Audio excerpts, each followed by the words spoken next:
అదే RTV app వార్తల్ని క్షణాల్లో చదివే అవకాశం ఉంటుంది. ఒక న్యూస్ పేపర్, ఒక టెలివిజన్ ఛానల్ మీ చేతుల్లో. బాబాసాహెబ్ అంబేద్కర్కు నివాళులర్పించి వారు చూపినటువంటి బాటలో నడవడానికి అందరం కూడా కృషి చేయాలి. ఈనాడు భారతదేశం ఈనాడు మత సామరస్యానికి నిలయంగా అందరం కలిసికట్టుగా ఈనాడు ఉన్నదంటే బాబాసాహెబ్ అంబేద్కర్ గారు రచించినటువంటి ఈనాటి అవన్నీ కూడా అమలు చేస్తూ ముందుకు సాగుతున్నటువంటి భారతదేశం. అందుకే ఈనాడు బడుగు బలైన వర్గాలు, దళిత వర్గాలను ఒక ఏకమత్యం చేసి వారు బతుకుల్లో వెలుగు నింపాలన్నదే బాబాసాహెబ్ అంబేద్కర్ గారి ఒక ఆలోచన. కానీ రాజకీయాలకు అతీతంగా చేయకుండా కొంతమంది చేస్తున్నటువంటి పనులకు ఇప్పటికి కూడా బడుగు బలైన దళిత వర్గాల్లో అభ్యున్నతి రాక చాలా ఇబ్బందులు ఉన్నాయి.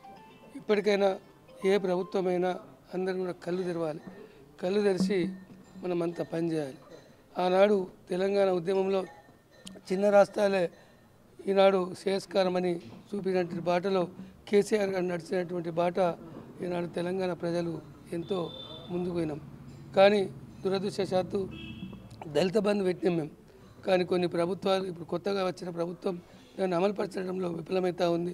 నిజంగా కూడా బాబాసాహెబ్ అంబేద్కర్ ఏం చెప్పిండు, దళితులు, బలహీన వర్గాలు, మైనార్టీలు ఎవరైతే పేదరికంలో ఉన్నారో, వాళ్ళ జాతిలో ఉన్నారో వాళ్ళంతా కూడా బాగుపడాలన్నదే లక్ష్యంతో ముందుకు పోతున్నటువంటి ధ్యేయంతో పనిచేసే ప్రభుత్వం.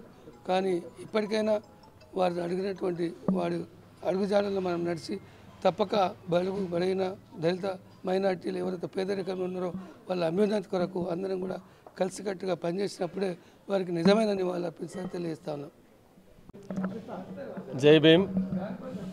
భారతరత్న డాక్టర్ బాబాసాహెబ్ అంబేద్కర్ గారి 133వ జయంతి సందర్భంగా ఈరోజు మరి సిద్దిపేట స్థానిక ఎమ్మెల్యే గారి ఇంట్లో జయంతి ఉత్సవాన్ని జరుపుకో ఉన్నాం.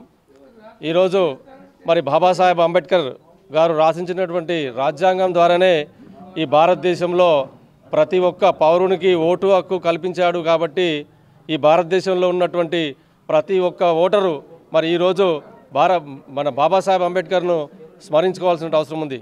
రాజకీయ పార్టీలకు అతీతంగా, మతాలకు అతీతంగా, కులాలకు అతీతంగా, ప్రాంతాలకు అతీతంగా ఈరోజు భారతదేశాన్ని ఏకతాటిపై నిలిచినటువంటి గొప్ప మహనీయుడు డాక్టర్ బాబాసాహెబ్ అంబేద్కర్. మరి ఈరోజు మరి బాబాసాహెబ్ అంబేద్కర్ చూపించినటువంటి బాటలోనే మరి భారతదేశం ఈ 70 సంవత్సరాల చరిత్రలో కూడా ఇప్పటి వరకు ఒక వ్యక్తి రాసినటువంటి భారత రాజ్యాంగము, ఆ వ్యక్తి లేకున్నా భారత రాజ్యాంగాన్ని ఈరోజు అమలు పరుచుకుంటూ మరి పేదలకు న్యాయం చేస్తున్నటువంటి రాజ్యాంగం ద్వారా భారతదేశంలో ఎన్నో మార్పులు జరిగినాయి. కాబట్టి ఇప్పుడు కూడా మరి మహనీయులు మన మధ్యలో లేకున్నా వారి ఆశయాలు మన మధ్యలో ఉంటాయి. కాబట్టి ఆ ఆశయాలను